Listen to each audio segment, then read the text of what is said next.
Salam, selamat pagi jemaat yang dikasih Tuhan. Saya percaya bahwa Bapak Ibu semua di dalam berkat dan kesehatan yang datang dari Tuhan. Hari ini kita akan belajar firman Tuhan. Kita masuk dalam suasana menjelang Jumat Agung atau hari kematian Yesus. Kita akan belajar firman Tuhan tentang peristiwa-peristiwa di sekitar menjelang kematian Yesus. Kita buka Alkitab kita di dalam kitab Markus pasal yang ke-14 ayat yang ketiga sampai ayat yang kelima. Silakan Bapak Ibu membuka Alkitabnya, atau yang punya HP silakan dibuka. Kita akan membaca firman Tuhan di dalam kitab Markus pasal yang ke-14 ayat 3 sampai ayat yang ke-9. Markus 14 ayat 3 sampai 9 berbunyi demikian. Judulnya Yesus diurapi. Ketika Yesus berada di Betania, di rumah Simon si Kusta, dan sedang duduk makan, datanglah seorang perempuan membawa suatu buli-buli kolam berisi minyak narwastu yang murni, yang mahal harganya. Setelah dipecahkannya leher buli-buli itu, dicurahkannya minyak itu ke atas kepala Yesus. Ada orang yang menjadi gusar dan berkata seorang kepada yang lain, "Untuk apa pemborosan minyak narwastu ini? Sebab minyak ini dapat dijual 300 dinar lebih dan uangnya dapat diberikan kepada orang-orang miskin." Lalu mereka memarahi perempuan itu. Ayat 6, tetapi Yesus berkata, "Biarkanlah dia. Mengapa kamu menyusahkan dia? Ia telah melakukan suatu perbuatan yang baik padaku. Karena orang-orang miskin selalu ada padamu, dan kamu dapat menolong mereka bila mana kamu menghendakinya. Tetapi aku tidak akan selalu bersama-sama kamu. Ia telah melakukan apa yang dapat dilakukannya. Tubuhku telah diminyainya sebagai persiapan untuk penguburanku. Aku berkata kepadamu, sesungguhnya di mana saja Injil diberitakan di seluruh dunia, apa yang dilakukannya ini akan disebut juga untuk mengingat dia." Kita berdoa dulu sebelum kita merenungkan firman Tuhan ini. Bapa yang baik, kami bersyukur Tuhan pelihara kehidupan kami. Kami bersyukur Tuhan juga akan memberkati kami dengan firman-Mu. Mari Roh Kudus berikan firman Tuhan yang akan berikan pengertian akan firman Tuhan yang akan kami renungkan pada pagi hari ini. Berbicaralah Tuhan, sebab kami telah siap mendengar. Dalam nama Tuhan Yesus kami berdoa, menyerahkan jam pemberitaan firman Tuhan pada saat ini. Yang siap dengar firman Tuhan sama-sama katakan amin. Bapak Ibu Saudaraku yang saya kasih dan Tuhan Yesus, kalau kita perhatikan baik-baik peristiwa dalam nas yang kita baca ini, peristiwa ini terjadi di saat Yesus bersama murid-muridnya dalam suasana yang sedang sulit. Tidak lama lagi setelah peristiwa ini, Yesus mengalami penyaliban. Kalau kita lihat, ini tidak jauh beda dengan suasana yang kita alami saat ini. Suasananya menakutkan, suasananya mengkhawatirkan. Karena sekarang kita lihat di mana-mana sekarang orang takut dengan virus corona, termasuk kita di Kota Sintang ini dan termasuk jemaat di tempat ini. Bapak Ibu Saudaraku yang saya kasih Tuhan Yesus, suasana sulit, suasana mengkhawatirkan. Yesus sadar itu, murid sadar itu. Tapi kita lihat dalam suasana yang demikian, Yesus tidak mengabaikan hal yang terpenting di dalam kehidupan setiap orang percaya, yaitu apa?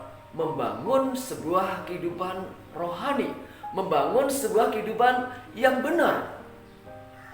Bapak Ibu Saudaraku yang saya kasih dan Tuhan Yesus, hari ini kita akan belajar tema terus dibangun meskipun suasana sulit. Terus dibangun meskipun suasana sulit. Dalam nas yang kita baca ini, kita akan belajar ada beberapa prinsip penting, kebenaran penting yang harus kita perhatikan baik-baik. Supaya apa? Ketika kita memahami prinsip ini, kebenaran ini, maka iman kita akan dibangun meskipun kita dalam suasana yang sedang sulit. Yang pertama kita perhatikan di dalam ayat yang ketiga. Di sana firman Tuhan berkata, ketika Yesus berada di Betania, di rumah Simon si Kusta, dan sedang duduk makan, datanglah seorang perempuan membawa suatu buli-buli bola berisi minyak narwastu murni yang mahal harganya. Setelah dipecahkannya leher buli-buli itu, dicurahkannya minyak itu ke atas kepala Yesus. Yang pertama dari ayat ini kita belajar prinsip rohani atau kebenaran penting, bahwa kasih yang benar harus ditandai pengorbanan. Kasih yang benar itu akan ditandai dengan sikap berkorban. Kasih memang gampang diucapkan, betul Bapak Ibu? Kasih memang terasa nyaman, terasa romantis ketika kita dengar kata-kata kasih. Tapi Bapak Ibu, untuk melakukan tindakan kasih itu sesuatu yang sangat sulit ya. Maria menjadi teladan yang baik bagi kita, mengingatkan kita. Ia mengasihi Tuhan bukan sekedar kata-kata. Ia mengasihi Tuhan diwujudkan dengan tindakan pengorbanan. Apa yang dikorbankan Maria? Dalam nas yang kita baca ini, Maria mengurapi atau meminyaki Yesus dari ujung kepalanya bahkan sampai kakinya dengan minyak narwastu. Dijelaskan narwastu yang mahal harganya. Benar Bapak Ibu, di Palestina minyak narwastu ini memang mahal harganya. Harganya yang dicurahkan kepada Yesus itu dijelaskan dalam Alkitab sekitar 300 dinar. 300 dinar itu pada zaman Alkitab tertulis itu upah kerja 300 hari kerja, hampir 1 tahun. Karena pada masa Yesus hidup ya, gaji seorang dalam 1 hari gajinya 1 dinar. Berarti kalau harga minyak narwastu 300 dinar ya, berarti itu 300 hari kerja, luar biasa, hampir 1 tahun. 1 tahun 365 hari. Kalau kita hitung secara gaji di Sintang lah, katakanlah di Sintang ya, pasaran gaji di Sintang Bapak Ibu. Di Sintang rata-rata kalau kita panggil tukang ya, itu harganya gajinya ya rata-rata ada yang di atas ini ya 120.000 rupiah per hari. Kalau kita hitung dari 120.000 kali 300, berarti saya hitung-hitung ketemu 36 juta. Lumayan banyak Bapak Ibu Saudaraku ya. Jadi Bapak Ibu Saudaraku, kalau kita hitung berarti nilai minyak narwastu itu kalau dirupiahkan ya 36 juta. Wah, Bapak Ibu, itu nilai yang sangat besar. Pendapat para ahli kitab ya, uang senilai 300 dinar itu biasanya bisa untuk memberi makan 5.000 orang. Luar biasa Bapak Ibu ya. Ya tentunya makanannya ya bukan makanan-makanan yang mewah seperti di pesta-pesta, ada bakso, ada soto, ada sate, bukan seperti itu ya. Ya untuk konteks Israel, Palestina itu ya makanan roti ya. Bisa memberi roti 5.000 orang dengan 300 dinar. Luar biasa Bapak Ibu Saudara ya. Dan inilah yang dipersembahkan, dicurahkan Maria kepada Yesus. Ini menunjukkan bahwa dia memiliki kasih yang disertai pengorbanan yang sungguh-sungguh. Kasih yang tidak hitung-hitungan. Luar biasa Bapak Ibu. Mari kita belajar ya. Yang pertama dari Maria, mari kita belajar ketika kita hidup dalam kasih, jangan lupa kita berkorban, Bapak Ibu. Korban waktu. Sekarang ini mari gunakan waktu kita untuk berdoa bagi orang lain. Suasana sedang sulit, mari kita mengorbankan waktu kita berdoa, menguatkan orang lain. Kita korbankan tenaga kita kalau perlu, dan kita korbankan bahkan harta kita untuk kemuliaan Tuhan. Itu yang pertama, kasih yang benar ditandai pengorbanan. Yang kedua, dalam ayat 4 dan ayat 5 di sana dikatakan, ada orang yang menjadi besar dan berkata seorang kepada yang lain, untuk apa pemborosan minyak Damaskus ini? Sebab minyak ini dapat dijual 300 dinar lebih dan uangnya dapat diberikan kepada orang-orang miskin. Lalu mereka memarahi perempuan itu. Prinsip yang kedua, maksud baik bukan jaminan ditanggapi dengan baik, ya. Artinya tidak selama-lamanya Bapak Ibu niat-niat baik yang kita lakukan direspon orang lain secara baik. Kita lihat Maria saat dia mengorbankan minyak narwastu senilai 300 dinar yang sangat mahal harganya demi Tuhannya. Ya, ada orang-orang yang tidak setuju. Ada orang-orang dengan alasan-alasan tertentu yang kelihatan alasannya rohani, memarahi Maria, bahkan menegur Maria. Ya, istilah sekarang Maria dibully habis-habisan, Bapak Ibu. Nah, kita belajar apa dari ayat ini? Mari kita belajar, ya. Bisa saja bahwa yang kita lakukan dengan tujuan motivasi baik, orang punya respon tanggapan yang tidak baik. Mari kita belajar Bapak Ibu, ketika kita mulai lemah, lihatlah motivasi orang itu. Motivasi orang yang punya pendapat yang tidak baik dengan kita. Kalau ya yang punya pendapat itu orang yang dewasa rohani, mungkin mengkritisi tindakan kita, ya mungkin tujuannya bisa saja untuk kebaikan kita. Kalau yang mengkritisi, menegur perbuatan baik kita itu pasangan kita, suami istri kita. Nah Bapak Ibu, tentu kalau suami istri yang ingatkan, yang negur, tidak adalah mereka punya niat-niat yang tidak baik, ya. Sebaliknya kalau orang yang mengkritisi, menanggapi orang-orang suka usil, istilah orang keren sekarang suka kepo, ya jangan terlalu didengar lah.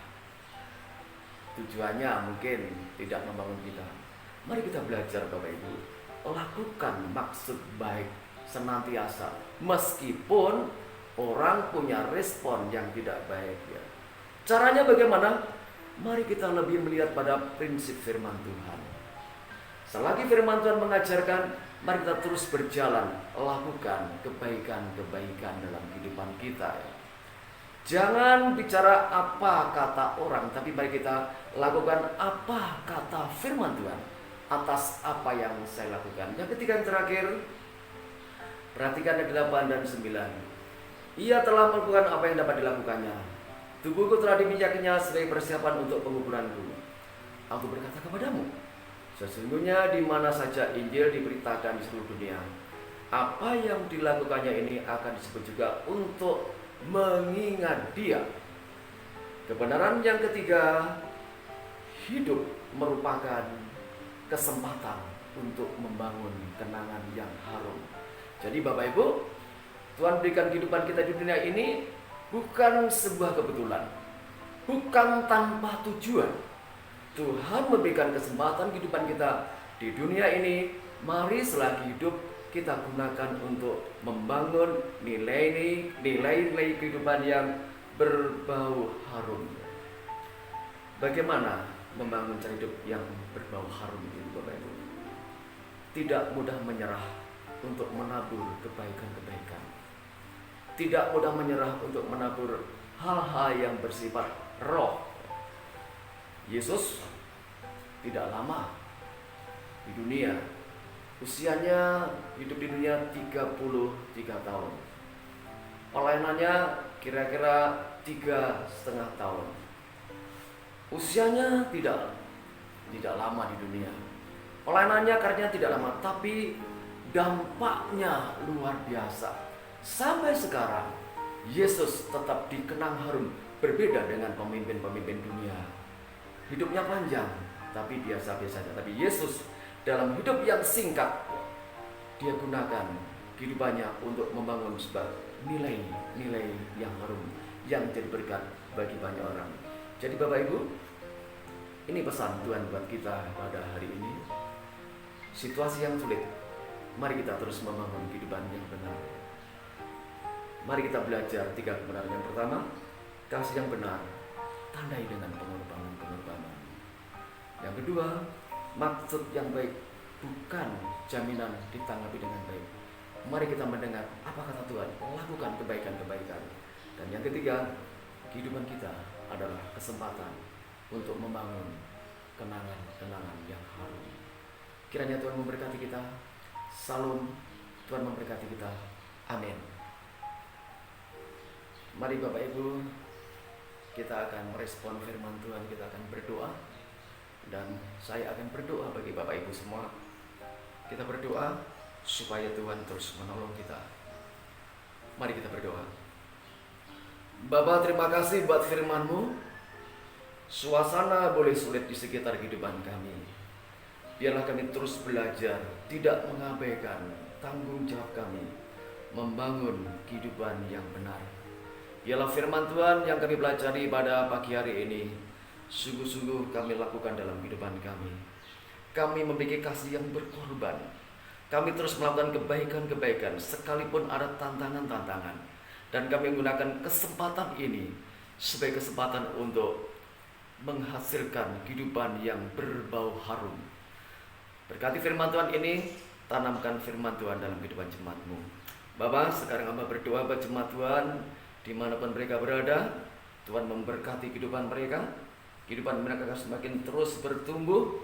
Sekalipun ada tantangan dihadapi, dalam nama Yesus, pertumbuhan demi pertumbuhan terjadi, semakin dewasa dalam iman.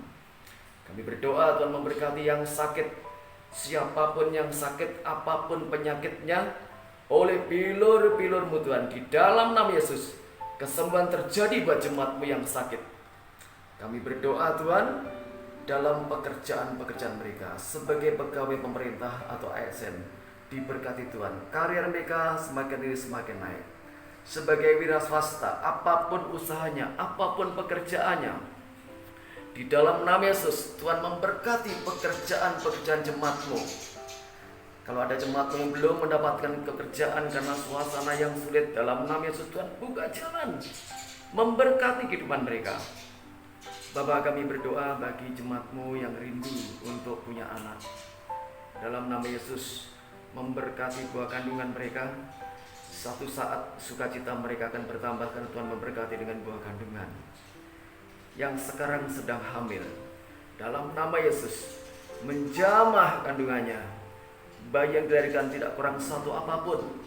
Anak dalam kandungan dibentuk dalam berkat rencana Tuhan seturut kehendak Tuhan. Bapa, kami terus berdoa, mari Tuhan, lepaskan bangsa kami, lepaskan umat-Mu dari virus corona yang sekarang menyerang belahan dunia. Berdoa Tuhan dalam nama Yesus, umat Tuhan dalam pemeliharaan Tuhan, umat Tuhan dalam penjagaan Tuhan. Tidak ada seorang pun yang terkena virus corona. Semuanya sehat, tidak kurang satu apapun. Berkati kehidupan jemaat-Mu di tempat ini.